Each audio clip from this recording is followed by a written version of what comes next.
This strange little creature with the short neck and plain face was a thoughtful child. यह विचित्र छोटा प्राणी जो कि छोटी गर्दन वाला और समतल चेहरे वाला था, was a thoughtful child, एक चिंतनशील लड़का था, गंभीर विचारों वाला लड़का था। यानी यह जो विचित्र प्राणी था जिसकी गर्दन छोटी थी, छोटी गर्दन वाला और समतल चेहरे वाला था, वह एक चिंतनशील, थॉटफुल मतलब चिंतनशील लड़का था।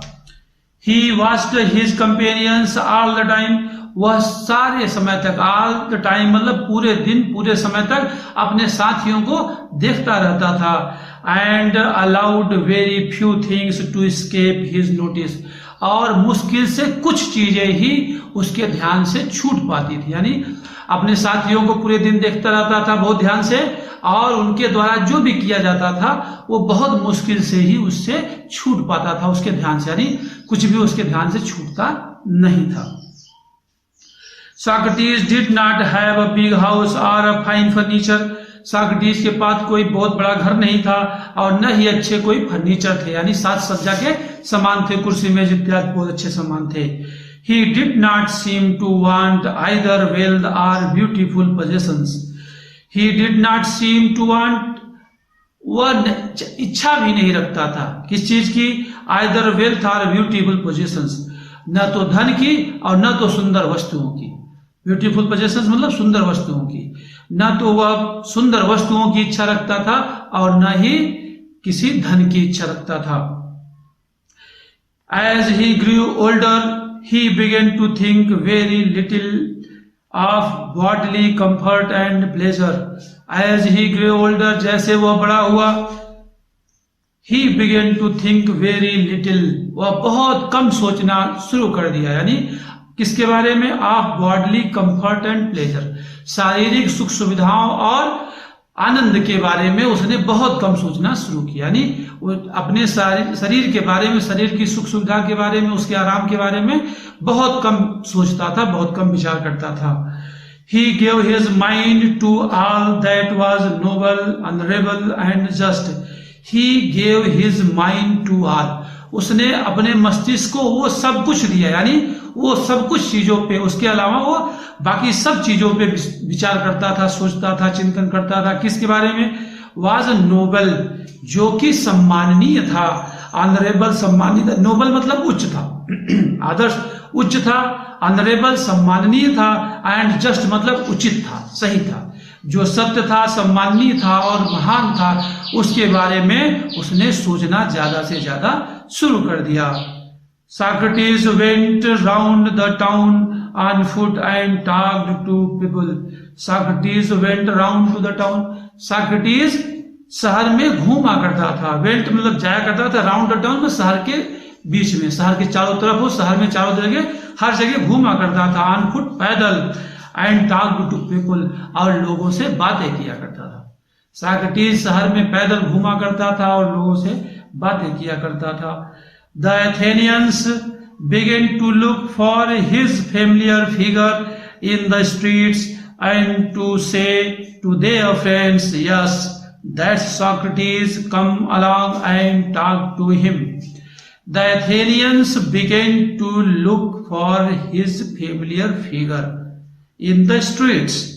Athenians मतलब एथेन के निवासी, जो एथेन के निवासी थे, उन्होंने क्या किया, began to look for his familiar figure, उन्होंने उसके परिचित चेहरे को, यानी फेमिलियर मतलब जो उससे बिल्कुल परिचित हो गया था, उस चेहरे को सदैव देखना शुरू कर दिए। लुक फॉर, सदैव उसको देखते रहते थे, उसकी राह निहारते रहते थे। इन द स्ट्रीट्स, गलियों में, गलियों में सदैव उसकी राह निहारते रहते थे, उसको देखते रहते थे। एंड टू से देयर फ्रेंड्स, और अपने मित्रों से कहते थे, टू से कहने को, अपने मित्रों से कहने के लिए क्या, कि यस, हाँ, that Socrates come along and talk to him, कि सॉक्रेटिस हमारे पास आते हैं एंड हमसे बात करते हैं। That Socrates come along and talk to him, कि सॉक्रेटिस वहां पर उसके पास आते हैं और उससे बातें करते हैं। After some time Socrates became famous as a teacher. कुछ समय के पश्चात सॉक्रेटिस यानी सुकरात वो एक गुरु के रूप में, एज ए टीचर, एक गुरु के रूप में प्रसिद्ध हो गए। कुछ समय के पश्चात सॉक्रेटिस एक गुरु के रूप में, after some time Socrates became famous as a teacher. कुछ समय के पश्चात सुकरात एक गुरु के रूप में प्रसिद्ध हो गए।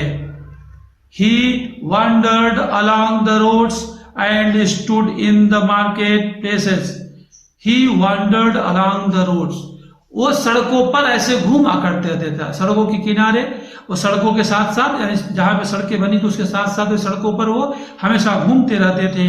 And stood in the market places, और बाजार में, जहां कहीं मार्केट प्लेस यानी बाजार होती थी, भीड़ भाड़ होती थी, वहां पर वो रुक जाते थे, खड़े हो जाते थे। Talking to anyone who care to greet him, talking to anyone, और क्या कहते हैं, टॉकिंग टू एनीवन, वो किसी से भी बात करने लगते थे, who care to greet him, जो भी कोई उनको अभिवादन कर लेता था।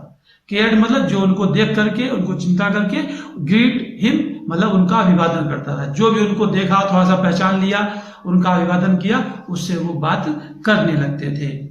His listeners were often confused after they had argued with him or answered his questions. His listeners were often confused. उनके जो श्रोता थे, लिसनर्स श्रोता थे, were often confused, वो प्रायः भ्रमित रहते थे, confused भ्रमित रहते थे। were often confused after, भ्रमित रहते थे कब?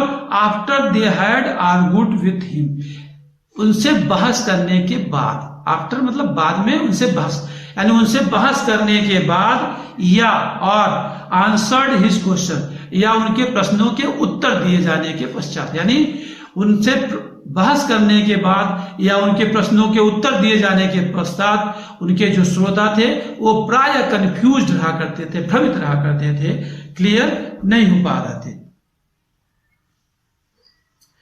Socrates told his countrymen that everyone must learn to think for himself.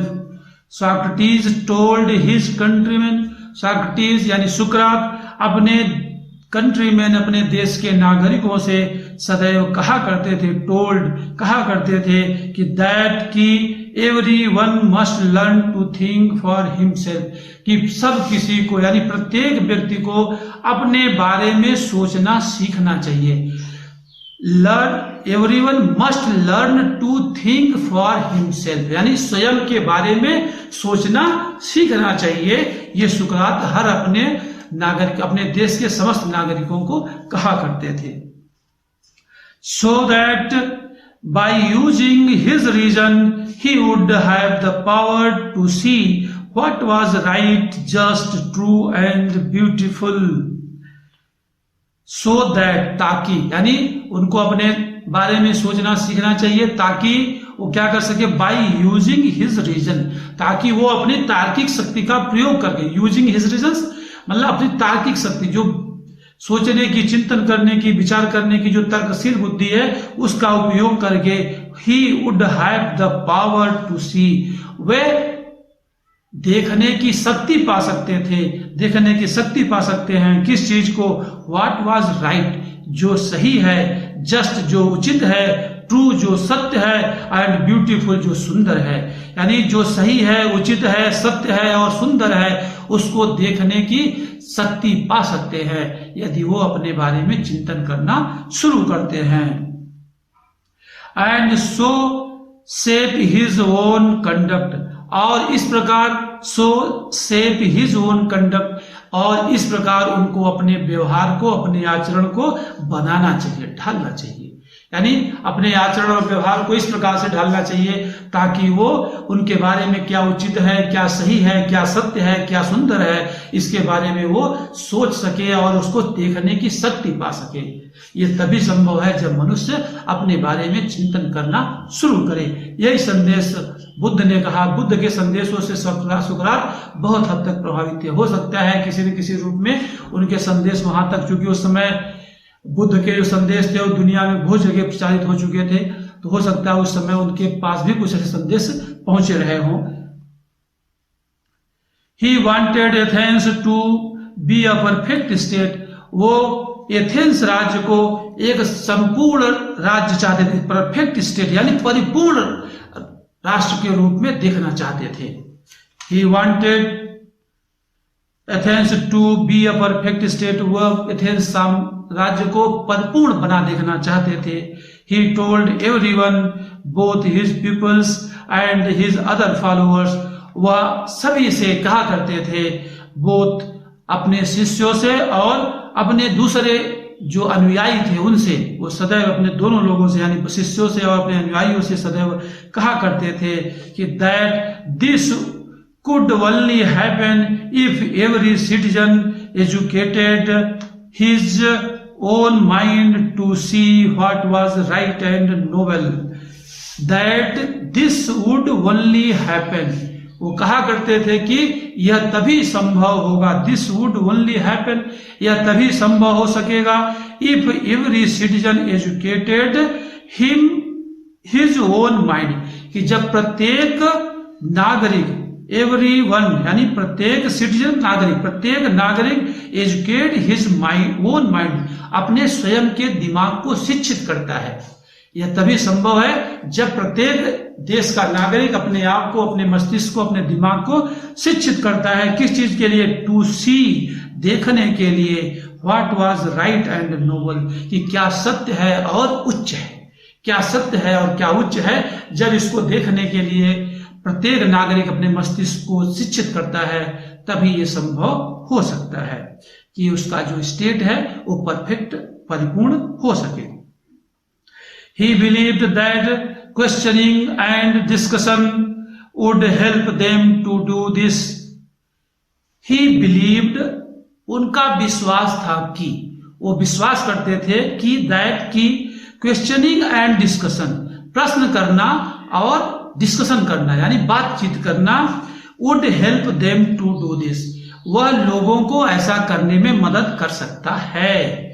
And so he was forever talking to them in the open streets, so he was, अतः वे सदैव, he was forever, सदैव talking to them, उनसे बातें किया करते थे, इन the open street, खुली गलियों में। अतः इसीलिए वे खुली गलियों में सदैव लोगों से इस विषय पर बातें किया करते थे। When Socrates was an old man, जब सॉक्रेटिस काफी वृद्ध हो गए, his fame had spread far and wide, उनकी जो ख्याति थी बहुत दूर दूर तक फैल गई थी, far and wide बहुत दूर दूर तक फैल गई थी। The house of many a rich man opened its doors to him. The house of many a rich man opened its door to him. वहां के बहुत सारे धनियों के, जो धनिक थे, जो धनी समृद्ध लोग थे, उनके घर के दरवाजे उनके लिए सदैव खुले रहते थे। कहने का मतलब उन जो धनी आदमी थे सदैव उनका स्वागत करने के लिए तत्पर रहा करते थे, क्योंकि for people felt honoured to have him as their guest, क्योंकि लोग उनको अतिथि के रूप में स्वीकार करके अपने आप को सम्मानित महसूस करते थे। पीपुल फेल्ट ऑनर्ड, लोग अपने आप को सम्मानित महसूस करते थे, to have him as their guest, अपने अतिथि के रूप में उनको स्वीकार करके। By degrees a special group of peoples gathered around him, धीरे धीरे उनके चारों तरफ एक विशेष प्रकार के शिष्यों का ग्रुप घेरा रहता था। यानी कुछ समय के पश्चात धीरे धीरे उनके चारों तरफ एक विशेष, यानी कुछ जो विशेष इंटरेस्ट रखते थे उनके शिष्य, उनके चारों तरफ घिरे रहते थे, यानी उनको चारों तरफ से घेरे रहते थे। गैदर्ड अराउंड हिम, उनके चारों तरफ इकट्ठे रहा करते थे, उनको घेरे रहा करते थे। And followed him wherever he went, और सदैव उनके पीछे पीछे चला करते थे, उनका अनुसरण करते थे जहां कहीं भी वे जाते थे। Among them was a young man called Plato, उनमें से एक नौजवान लड़का था जिसका कि नाम प्लेटो था। यानी वो जो शिष्य उनको चारों तरफ से घेर के खड़े रहते थे, उनके साथ चलते थे, उनमें से एक नौजवान लड़का था जिसका नाम प्लेटो था, वह भी उन्हीं में से एक था। Who treasured every word which his master uttered, who treasured every word which his master uttered. वह अपने मास्टर यानी अपने गुरु के द्वारा कहे गए प्रत्येक शब्द को खजाने के रूप में, यानी ट्रेजर मतलब खजाने के रूप में, धन की तरह अपने हृदय में सजो करके रख लेता था। कहने का मतलब यह है कि हु ट्रेजर्ड एवरी वर्ड, उनके प्रत्येक शब्द को वह संचित कर लेता था, सुरक्षित रख लेता था। विच हिज मास्टर अटर्ड, जो भी उसके गुरु कहते थे। And in later years became as famous a teacher as Socrates himself. And in later years, और बाद के वर्षों में, बिकेम एज फेमस, वह भी उतना ही प्रसिद्ध हुआ, एज अ टीचर, उतना ही प्रसिद्ध गुरु प्रसिद्ध हुआ, एज सॉक्रेटिस हिमसेल्फ, जितना कि सुकरात के जैसे ही वह भी प्रसिद्ध एक गुरु के रूप में प्रसिद्ध हुआ। तो इस प्रकार से हमने ये सॉक्रेटिस सुकरात का जो पहला खंड है वो हम लोगों ने पढ़ लिया है। अब इसके बाद एक खंड और बचा है, उसको हम लोग नेक्स्ट वीडियो में लेते हैं। तब तक आप लोग इसको कंटिन्यू पढ़ते रहिए साथ में, और इसको तैयारी करते रहिए। एक बार नहीं, 2 बार 3 बार 4 बार देख करके खूब अध्ययन करते रहो, अच्छे से समझ लो उसको। एक बार में समझने में थोड़ा सुविधा हो सकती है, दोबारा 3 बार सुनो, बार बार रिवाइज करके वॉच करके इसको सुनो, और ज्यादा से ज्यादा दोस्तों तक, ज्यादा से ज्यादा लोगों तक इसको शेयर करो। अगर सब्सक्राइब नहीं किया है तो इसको सब्सक्राइब कर लो चैनल को, ताकि जो भी वीडियो मैं डालता हूं आपको तुरंत मिल जाए।